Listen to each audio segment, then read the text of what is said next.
ইবনে ওমর স্ত্রীকে বললেন বা খাদেমাকে বললেন, এটাকে জবাই করে রান্না করো। আমার ভাইরা জবাই করে রান্না করা হলো।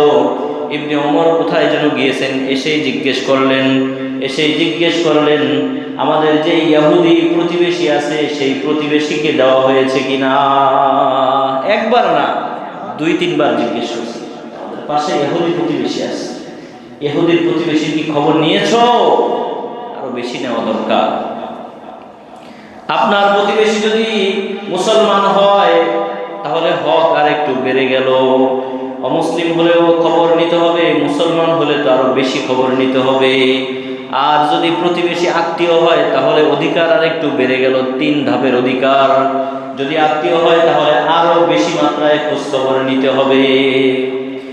হযরত আবু যর গিফারী রাদিয়াল্লাহু তাআলা আনহুকে বিশ্বনবী নসিহত করলেন, ইয়া আবু যর, হে আবু যর, যখন তুমি খাবার পাকাও, তরকারি রান্না করো, আকসির মারাকা ওয়া তাহাদ জিরানাকা, যখন খাবার পাকাও তখন তুমি তোমার প্রতিবেশীর দিকে খেয়াল রাখো। তরকারি, যেই খাবার তুমি রান্না করেছো, তরকারি রান্না করেছো, তার মধ্যে একটু পানি বাড়াইয়া দাও।